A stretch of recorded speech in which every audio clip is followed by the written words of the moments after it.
Business Times অর্থ বাণিজ্য প্রতিদিন প্রোগ্রামে সবাইকে স্বাগত। আজকে 7ই মে রোববার 2023। প্রথম যে পত্রিকাটি আজকে হাতে নিয়েছি সেটি হলো বণিক বার্তা।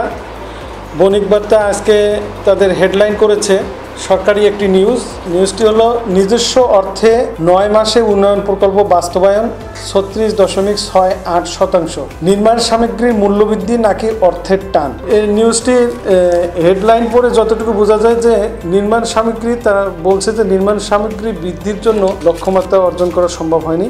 যদি এটা ডিটেলসে যাই আমরা, বার্ষিক উন্নয়ন কর্মসূচি এডিবি বাস্তবায়ন হয় সরকারি অর্থায়ন, বিভিন্ন দাতাদেশ ও সংস্থার ঋণ বা অনুদান ও বাস্তবায়নকারী সংস্থার নিজস্ব অর্থায়ন থেকে। এর মধ্যে দাতাদেশ ও সংস্থার প্রকল্প সহায়তা থেকে ব্যয়ের হার চলতি অর্থবছরের প্রথম 9 মাসে জুলাই থেকে মার্চে বেড়েছে, যদিও কমেছে সরকারি অর্থায়ন ও বাস্তবায়নকারী সংস্থার তহবিল থেকে ব্যয়ের হার। বিভিন্ন প্রকল্পের ব্যবহার্য নির্মাণ সামগ্রীর দাম বেড়ে যাওয়ার কারণে এমনটি হয়েছে দাবি করেছেন সংশ্লিষ্ট নীতি নির্ধারকরা। তাদের ভাষ্যমতে নির্মাণ সামগ্রীর দাম বাড়ায় ঠিকাদাররা ভৌত অবকাঠামো নির্মাণ প্রকল্পের কাজ বন্ধ করে দিয়েছে, ফলে সরকারের দেয়া অর্থ ব্যয় হচ্ছে না। যদিও অর্থনীতিবিদ ও বিশ্লেষকরা মনে করছেন অর্থের ঘাটতি থাকায় কিছু সাধন করতে হচ্ছে সরকারকে। এ কারণে এডিবি বাস্তবায়নে সরকারি অর্থায়নের ব্যয় হার কমেছে।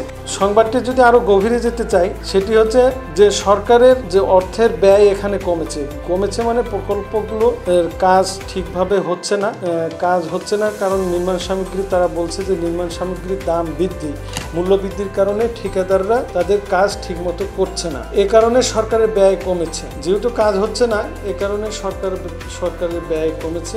এডিবি বাস্তবায়নও। এই সংবাদটি একটি কোট করা হয়েছে, কোট করেছেন ডক্টর শামসুল আলম, পরিকল্পনা প্রতিমন্ত্রী। উনি বলেছেন, আমাদের মূল্যস্ফীতি বেড়ে 9% উপরে চলে গেছে। খাদ্য বহির্ভূত পণ্য, বিশেষ করে রড সিমেন্টের দাম অনেক বেড়েছে। এর ফলে ঠিকাদাররা অনেক ভৌত কাঠামো প্রকল্পের কাজ বন্ধ করে দিতে বাধ্য হয়েছে। অনেক ক্ষেত্রে কাজ স্লোত গতি দেখা দিয়েছে।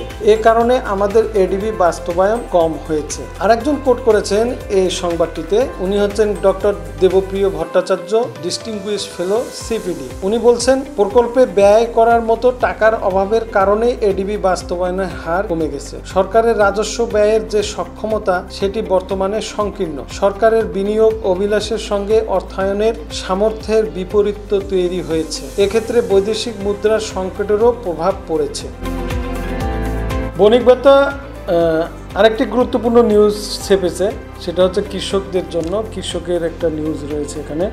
নিউজটি হলো, বোরো মৌসুম ধান চাল সংগ্রহ শুরু হচ্ছে আজ, দাম নিয়ে সন্তুষ্ট নন কৃষক। বিভাগভিত্তিক ধান চাল সংগ্রহের লক্ষ্যমাত্রা নির্ধারণ করেছে সরকার। ধানের লক্ষ্যমাত্রা অনুযায়ী ধান প্রতি কেজি 30 টাকা করে তারা কিনছেন। চালের লক্ষ্যমাত্রা অনুযায়ী চাল প্রতি কেজি 44 টাকা করে কিনছেন। বিভাগ অনুযায়ী তারা এই ধান সংগ্রহ করবেন। তো এই নিউজটি যদি আরো গভীরে যায়, আজ সারা দেশে শুরু হচ্ছে সরকারিভাবে বোরো মৌসুমের ধান চাল সংগ্রহ অভিযান। কৃষকরা জানিয়েছেন, আমনের পর এবছর বোরো মৌসুমেও সন্তোষজনক ফলন হয়েছে। এবারের বোরো মৌসুমে আমনের চেয়ে দাম কেজি প্রতি 2 টাকা বাড়িয়ে 30 টাকা এবং চালের দাম 3 টাকা বাড়িয়ে 44 টাকা নির্ধারণ করেছে সরকার। তবে সরকারিভাবে ধানের নির্ধারিত দামের চেয়ে বাজার মূল্য বেশি হওয়ায় কৃষক বারবারই খাদ্য গুদামে চাল বিক্রি করতে অনীহা প্রকাশ করেন। এছাড়া চালকল মালিকরাও নির্ধারিত দামে সরকারের কাছে চাল বিক্রি করতে চান না। ফলে এ মৌসুমও ধান চাল সংগ্রহ অভিযানের বাস্তবায়ন নিয়ে সংখ্যা দেখা দিয়েছে। বণিক বার্তায় আরেকটি গুরুত্বপূর্ণ খবর হচ্ছে, সম্প্রসারণ হচ্ছে বাংলাদেশ ও দক্ষিণ কোরিয়ার অর্থনৈতিক অংশীদারিত্ব। বাংলাদেশের সঙ্গে অর্থ বাণিজ্যের সম্প্রসারণ হচ্ছে, এই খবরটি এখানে ছাপানো হয়েছে। দক্ষিণ কোরিয়া কোম্পানি হুন্দাই, বিশ্বখ্যাত অটোমোবাইল নির্মাতা, এর প্রতিষ্ঠানের ক্রেটা মডেলের এসইউভি গাড়ি বাংলাদেশের বাজারে এসেছে চলতি বছরের জানুয়ারিতে। এই গাড়ি সংযোজন হয়েছে হুন্দাইয়ের যৌথ বিনিয়োগে এ দেশে গড়ে ওঠা কারখানায়। কয়েক বছর হলো স্যামসাং ও এলজির মতো কোরিয়ান প্রতিষ্ঠান বাংলাদেশে ইলেকট্রনিক পণ্য উৎপাদন শুরু করেছে। ইলেকট্রনিক্স, অটোমোবাইল, মেশিনারি ও তথ্য প্রযুক্তি খাতের পাশাপাশি অর্থনৈতিক অংশীদারিত্বের নতুন ক্ষেত্র হিসেবে বাংলাদেশের অবকাঠামো খাত নিয়ে আগ্রহ বাড়াচ্ছে প্রশান্ত মহাসাগরীয় দেশটি। বণিক বার্তা আন্তর্জাতিক বাণিজ্যের বেশ কিছু হেডলাইন এখন জানিয়ে দিচ্ছি আপনাদেরকে। হেডলাইনগুলো হচ্ছে, সতর্ক অবস্থানে ব্যাংক ও আর্থিক প্রতিষ্ঠান, অনলাইন ব্যাংকিংয়ে বাড়ছে প্রতারণার অভিযোগ। মানে অনলাইন ব্যাংকিংয়ের যে প্রতারণার অভিযোগ বাড়ছে সেই নিউজটি এখানে ছাপানো হয়েছে। বিশ্বব্যাপী প্রতারণা বাড়ছে সেটি ছাপানো হয়েছে। ফ্লাই দুবাইয়ে যুক্ত হচ্ছে পোল্যান্ডের 3 শহর। পোল্যান্ডের 3 শহর যুক্ত হচ্ছে ফ্লাই দুবাই পরিষেবার সঙ্গে। দুবাই আন্তর্জাতিক বিমানবন্দর থেকে নিয়মিত উড়োজাহাজ চলাচল করবে পোজনান, ওয়ার্স ও ক্রাকো। সম্প্রতি এমনটি ঘোষণা দিয়েছে দুবাই ভিত্তিক উড়োজাহাজ পরিষেবা প্রতিষ্ঠান। প্রথমবারের মতো কমেছে ব্যবহৃত গাড়ির দাম। 2023 সালে প্রথমবারের মতো কমেছে ব্যবহৃত গাড়ির পাইকারি দাম। প্রস্তুতকারক কোম্পানিগুলোর উৎপাদন বেড়ে যাওয়ায় নতুন বাজারে পাশাপাশি প্রভাব পড়েছে পুরনো গাড়ির বাজারেও। হোটেল খাতে বড় বিনিয়োগের ঘোষণা আজিজের। হোটেল খাতে প্রবেশের ঘোষণা দিয়েছে দুবাইয়ের আজিজ ডেভেলপমেন্ট। 6,000 কোটি আমিরাতি দিরহাম বিনিয়োগ করতে যাচ্ছে খাতটির উন্নয়নে। এর মাধ্যমে শহর জুড়ে 50টি অভিজাত হোটেল নির্মাণ করা হবে। আন্তর্জাতিক ভ্রমণ বাড়লেও স্বাভাবিক সৌদির পর্যটন খাত। মহামারীর পর গতি ফিরে পাচ্ছে বৈশ্বিক এভিয়েশন খাত। অন্যান্য দেশের মতো সৌদি আরবে উঠিয়ে নিয়েছে আন্তর্জাতিক পরিসরে ভ্রমণের নিষেধাজ্ঞা। তবে এই সিদ্ধান্তের নেতিবাচক প্রভাব পড়েনি অভ্যন্তরীণ পর্যটন খাতে। দৈনিক ইত্তেফাকের শিল্প বাণিজ্যে যে খবরগুলো আজকে ছেপেছে তাদের মধ্যে অন্যতম খবরটি হচ্ছে, পতিত জমিতে তরমুজ আর সূর্যমুখীর হাসি। ক্লাইমেট স্মার্ট প্রযুক্তির মাধ্যমে এটি কোথায় করছে? তরমুজ চাষি দেবানন্দ সানা এতদিন যা ভাবতে পারেননি এখন তাই তার চোখের সামনে। বিঘার পর বিঘা জমিতে তরমুজের বাম্পার ফলন। খুলনার উপকূলীয় উপজেলা কয়রায় লবণাক্ত পানি ও খরার কারণে এতদিন মাঠের পর মাঠ বিস্তীর্ণ জমি ছিল পতিত অনাবাদী। এই জমির মধ্যে দেবানন্দের 2 বিঘা জমি ছিল। সেই জমিতে এবার তরমুজের বাম্পার ফলন হয়েছে। ক্লাইমেট স্মার্ট প্রযুক্তি কি? এই প্রযুক্তিতে আবাদকৃত জমির একপাশে একটি ছোট পুকুর খনন করা হয়। সোলার পাম্পের মাধ্যমে ডিপ ইরিগেশন পদ্ধতিতে যে পানি পাওয়া যায় তা দিয়ে পুরো জমিতে সেচ দেওয়া হয়। চিকন পাইপের মাধ্যমে সরাসরি গাছের গোড়ায় পানি পড়ে বলে পানির অপচয় হয় না, ফলে ফলন ভালো হয়। এ প্রসঙ্গে খুলনা কৃষি অঞ্চলের জলবায়ু পরিবর্তন অভিযোজন বিষয়ক প্রকল্পের পরিচালক শেখ ফজলুল হক মনি ইত্তেফাককে বলেন, প্রকল্প এলাকায় খুলনা, বাগেরহাট, সাতক্ষীরা ও নড়াইল মোট আবাদি জমির পরিমাণ প্রায় 5,44,000 হেক্টর। এর মধ্যে 66,000 হেক্টর পুরোপুরি পতিত থাকে। শুধু আমন মৌসুম বাদে প্রায় 19,000 হেক্টর জমি পড়ে থাকে। তিনি বলেন, বর্ষা মৌসুম তথা যখন পানি থাকে তখন জলাবদ্ধতা প্রধান সমস্যা। পানি বের হতে পারে না, জলাবদ্ধতায় ফসল নষ্ট হয়। পাশাপাশি লবণাক্ত তো রয়েছে। ইত্তেফাকের ভিতরের পাতায় আরেকটি সংবাদ সেটিছে, আফতাবনগরে নতুন পাসপোর্ট অফিস চালু। আজ থেকে সেবা পাবেন 9 থানার মানুষ। রাজধানীর 9টি থানার বাসিন্দাদের পাসপোর্ট সেবা দিতে আজ রবিবার থেকে আফতাবনগরে নতুন একটি পাসপোর্ট অফিস চালু হচ্ছে। আফতাবনগরের এফ ব্লকের 2 নম্বর সেক্টরের 4 তলা ভবনে আঞ্চলিক পাসপোর্ট অফিস ঢাকা পূর্ব এর আনুষ্ঠানিক উদ্বোধন হবে আজকে। ইমিগ্রেশন ও পাসপোর্ট অধিদপ্তরের মহাপরিচালক মেজর জেনারেল মোহাম্মদ নুরুল আনোয়ার এ তথ্য জানিয়েছেন।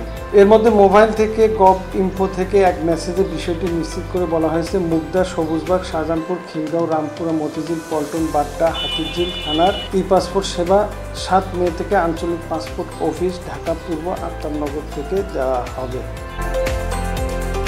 ইত্তেফাকের শিল্প বাণিজ্য পাতায় বেশ কিছু গুরুত্বপূর্ণ খবর তারা শিখেছে। এই খবরগুলোর প্রধান খবরগুলো আমি বলছি। পণ্য উৎপাদনের সক্ষমতা বাড়াতে কাজ করবে বিজিএমই টিটিআরআই। বাংলাদেশের তৈরি পোশাক শিল্পের মান উন্নয়নে বিশেষ করে ম্যানমেড ফাইবার ভিত্তিক উচ্চমানের পণ্য উৎপাদনের সক্ষমতা বৃদ্ধিতে সহযোগিতা করার লক্ষ্যে বাংলাদেশ পোশাক প্রস্তুতকারক ও রপ্তানিকারক সমিতি বিজিএমইএ এবং তাইওয়ান টেক্সটাইল রিসার্চ ইনস্টিটিউট টিটিআরআই একটি সমঝোতা স্মারক স্বাক্ষর করেছে। গতকাল শনিবার বিজিএমই থেকে পাঠানো এক সংবাদ বিজ্ঞপ্তিতে এ তথ্য জানানো হয়েছে। বাংলাদেশে বিনিয়োগ বাড়াবে হাঙ্গেরি, বাণিজ্যমন্ত্রী। বাংলাদেশের সঙ্গে হাঙ্গেরি বাণিজ্য ও ব্যবসায়িক সম্পর্ক আরও গভীর ও সম্প্রসারণে সম্মত হয়েছে বলে জানিয়েছেন বাণিজ্যমন্ত্রী টিপু মুনশি। শুক্রবার বুদাপেস্টের হাঙ্গেরি পররাষ্ট্র ও বাণিজ্যমন্ত্রী পিটার সিজারটর সঙ্গে দ্বিপক্ষীয় বৈঠকে এ আগ্রহের কথা জানানো হয়। শিল্প বাণিজ্য পাতায় আরেকটি গুরুত্বপূর্ণ খবর ছেপেছে। সারা দেশে 7,64,000 হেক্টরে পাট চাষের লক্ষ্যমাত্রা। উৎপাদন হতে পারে 89,87,000 বেল। দৈনিক সমকাল রোববার 7 মে 2023 তাদের পত্রিকার প্রধান শিরোনাম করেছে, অর্থনীতির সংবাদ দিয়েই দায় মুক্তির পরও ফেরত আসছে না পাচার অর্থ। BFIU বলছে কিছু দেশ অর্থ উদ্ধার করতে পারলেও বাংলাদেশের সীমাবদ্ধতা রয়েছে। BFIU বলছে। ডক্টর ABM মির্জা মোহাম্মদ আজিজুল ইসলাম, সাবেক তত্ত্বাবধায়ক সরকারের উপদেষ্টা, উনি বলছেন সরকারের পদক্ষেপ সমর্থনযোগ্য নয়, বৈষম্যমূলকও বটে। পাচারকারীদের চিহ্নিত করে তাদের দেশীয় সম্পদ থেকে অর্থ উদ্ধারের পদক্ষেপ নিতে হবে। অধ্যাপক মোস্তাফিজুর রহমান, সম্মানীয় ফেলো CPD। খবরটি যদি আরেকটু বিস্তারিত পড়ি আমরা, যেহেতু খবরটিকে শিরোনাম করা হয়েছে, অধিক গুরুত্ব দেওয়া হয়েছে, তো এটা যদি আরেকটু বিস্তারিত পড়ি তাহলে আপনাদের কাছে খবরটি আরো পরিষ্কার হবে। নানা সমালোচনার পরেও পাচার করা অর্থ বিনা প্রশ্নে দেশে ফিরিয়ে আনতে মাত্র 7% করের মাধ্যমে অফশোর ট্যাক্স অ্যামনেস্টির বিধান প্রথমবারের মতো অর্থ আইনে যুক্ত করে সরকার। তবে সহজ শর্তের এই দায় মুক্তির সুবিধা নিচ্ছে না কেউ। এই অর্থ বছরের প্রথম 9 মাসে এই প্রক্রিয়ায় বিদেশ থেকে কোনো অর্থ আসেনি। অন্যদিকে অর্থ আইন 2022-এ অপ্রদর্শিত সম্পদ আয়কর রিটার্নের প্রদর্শন না করলেও সমপরিমাণ জরিমানারও বিধান করা হয়। এক্ষেত্রেও কোনো বৈদেশিক সম্পদ দেশে ফেরত আসেনি। প্রচারের অভাব ও আস্থার সংকটে কেউ বৈদেশিক সম্পদ ফেরত আনার সুযোগ নেয়নি বলে জানিয়েছেন NBR কর্মকর্তারা। তবে কেন্দ্রীয় ব্যাংকের বাংলাদেশ ফিনান্সিয়াল ইন্টেলিজেন্স ইউনিটের BFIU সাম্প্রতিক এক প্রতিবেদনে বলা হয়, ভারত, যুক্তরাষ্ট্র সহ বিভিন্ন দেশ জরিমানা ও কর ধার্যের মাধ্যমে তা আদায় করে। তবে কেন্দ্রীয় ব্যাংকের বাংলাদেশ ফিনান্সিয়াল ইন্টেলিজেন্স ইউনিটের BFIU সাম্প্রতিক এক প্রতিবেদনে বলা হয়, ভারত, যুক্তরাষ্ট্র সহ বিভিন্ন দেশ জরিমানা ও কর ধার্যের মাধ্যমে তা আদায় করে পাচার করা অর্থ বা সম্পদ উদ্ধারে সাফল্য পাচ্ছে। তবে বাংলাদেশের বিদ্যমান আইনি কাঠামো, বিচারিক প্রক্রিয়া ও প্রাতিষ্ঠানিক কাঠামোর সীমাবদ্ধতার কারণে ট্যাক্স রিকভারি প্রক্রিয়া কার্যকর নয়। অন্যদিকে অর্থ ও সম্পদ বাজেয়াপ্ত করে তা দেশে আনার ক্ষেত্রেও সফলতা কম। দৈনিক সমকাল শিল্প ও বাণিজ্য পাতায় বেশ কিছু গুরুত্বপূর্ণ খবর তার ছেপেছে। সে খবরগুলোর প্রধান শিরোনামগুলো আমি বলছি, বিস্তারিত না বললেও শিরোনামগুলো আমি আপনাদের জানিয়ে দিচ্ছি। উৎপাদন ও সেবা খাতের মুনাফায় পতন।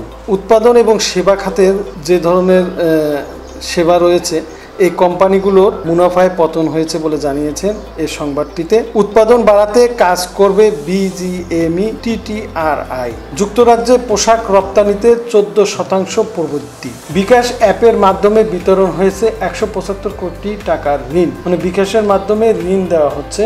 এখানে 175 কোটি টাকার ঋণ তারা দিয়েছে বলে জানিয়েছেন। দেশের প্রথম ডিজিটাল ন্যানো লোন এটিকে বলা হচ্ছে।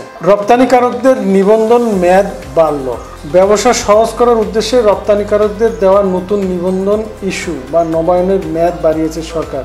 এতে রপ্তানি উন্নয়ন ব্যুরো নিবন্ধন সনদের মেয়াদ 1 বছর থেকে বাড়িয়ে 5 বছর পর্যন্ত নির্ধারণ করা হয়েছে। সংশ্লিষ্ট রপ্তানিকারক তার প্রয়োজন অনুযায়ী 1 থেকে 5 বছর পর্যন্ত নিবন্ধন করতে পারবেন। সম্প্রতি EPB এক পরিপত্র জারি করে এ তথ্য জানিয়েছে।